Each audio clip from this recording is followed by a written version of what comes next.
개투자가 어떻게 운영이냐면 아파트 가격의 메커니즘이 만들어져요. 아파트 가격이 아까 10년 동안 계속 상승을 했지만 중간중간에 이렇게 계단식으로 올라가는 거 보셨죠? 광주의 아파트 값이 10년 동안 쭉 올라가지만 중간중간에 계단 부분이 형성이 되죠. 조정하는 부분들이, 멈춰가는 부분들이 형성이 되는 부분들이 보일 거예요. 근데 그 부분들이 뭐냐면 왜 이런 현상이 만들어지냐면 아파트가 올라가는, 부동산이 올라가는 메커니즘이 틀리기 때문이에요.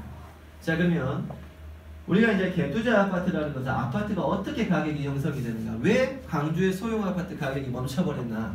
꼭지점에서 멈춰버린 이유가 여기에 나오는 거죠. 그 이유가 뭐냐면, 자, 여러분이 이해하기 쉽게 강남과 비강남을 만들어 드렸어요. 자, 그러면 지난 2, 3년 동안 서울 수도권의 개투자 시장이 엄청 열린 거는 그건 알고 계시죠? 강남이나 비강남에, 자, 여기가 서울 수도권의 개투자 시장이 2, 3년 동안 계속해서 아파트 값을 끌어올렸죠. 근데 지금 개투자를 안 하고 있죠. 그건 아신가요? 개투자가 멈췄어요. 더 이상 전세를 띄고 아파트에 투자를 안 하고 있는 거죠. 그거는 규제 때문에 그런 것이 아니에요. 규제를 했음에도 불구하고 개투자가 지난 2년, 3년 동안 계속 올랐죠. 그쵸? 근데 왜 지금 와서 멈췄냐? 그게 왜 그러냐면, 잘 보세요. 원리가 여기에 있어요. 그래서 이해하기 쉽게 여러분들이 서울을 제가 예를 든 거예요. 강남과 비강남을. 강남이라는 곳은, 자, 여러분이 강남의 평균 매매가가 10억이 넘어갑니다. 그래서 계산하기 좋게 매매가를 10억이라고 해서 제가 제목을 뭐라고 했냐면 전세가율의 저항폭이라고 그래요. 전세값이 떨어진다고 계속 떨어질 수가 없고요. 전세값이 올라가도 계속 올라갈 수가 없는 거예요. 그래서 저항, 시장에서 만들어지는 저항폭이라는 게 있어요. 마지노선이.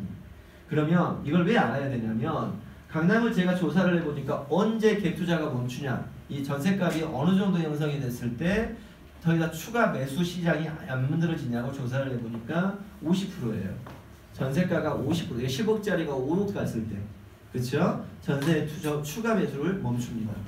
근데 강남 같은 데 보면 매매가가, 자, 예를 들어서 메커니즘이 어떻게 되냐, 매매가가 10억이죠. 그러면 전세가 8억이면 전세가율이 80% 아닙니까? 그쵸? 근데 이게 저항폭이, 전세 저항률이라는 것이 50%란 말이에요, 강남은. 그럼 강남이 50%란 얘기는 현재 이 아파트를 투자했을 때 전세가가 80%면 50%만큼의 이 사이에 몇 프로가 형성이 돼요? 30%가 남아있죠. 이 30%가 80%가 전세가율이 50%까지 떨어질 때까지 추가 매수가 들어옵니다. 매매 가격이 상승하는 거예요. 그러면 이 30%가 어디면 매매 가격으로 올라오는 거예요. 전세 가격은 올라가지 않는데 매매 가격이 상승해버리면 어떻게 돼요? 전세가는 올라가지 않는데 매매 가격이 상승을 해버리면 이 폭이 줄어들죠. 그죠? 자, 그러면 30%가 매매 가격에 붙으면 3억이 되죠. 10억에 30%니까. 그러면 3억이, 여기 아파트는 13억이 되면, 한마디로 말해서 이 10억짜리 아파트가 향후 2, 3년 뒤에 13억이 되면 더 이상 추격 매수를 안 합니다. 거기서 가격은 멈추는 거예요. 이해가 되시죠? 그리고 이제 강남은 이렇게 되는데, 비강남, 서울과 강북과 수도권을 조사를 해보니까 서울과 수도권은 정세 보완폭이 높아요. 왜 그러냐면 매매 가격이 비교적 싸기 때문에 그래요. 그러면 예를 들어서, 자, 매매가가 얘가 서울 수도권 절반이니까 강북은 강남에 비해서 5억 잡고요. 이 아파트가 전세가가 4억이다. 그럼 80% 똑같이 전세가율이 80%죠.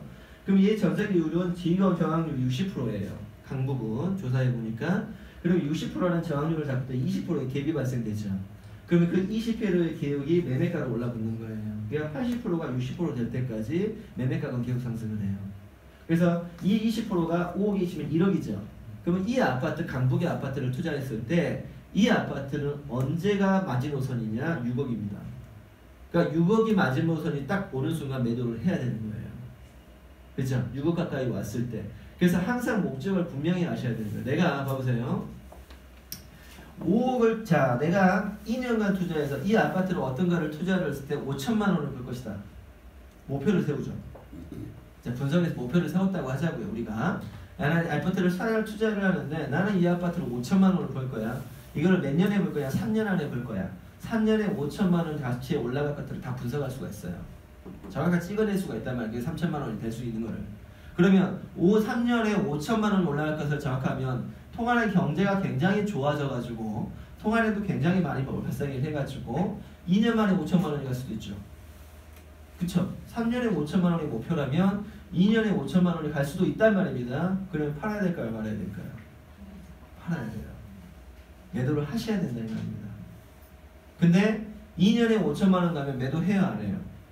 안 한단 말입니다. 그래서 갖고 가버리죠. 갖고 가면 어떤 현상이 일어나냐면 파동을 치죠. 그죠? 파동을 치면서 다시 지리한 시간을 다시 기다리셔야 돼요.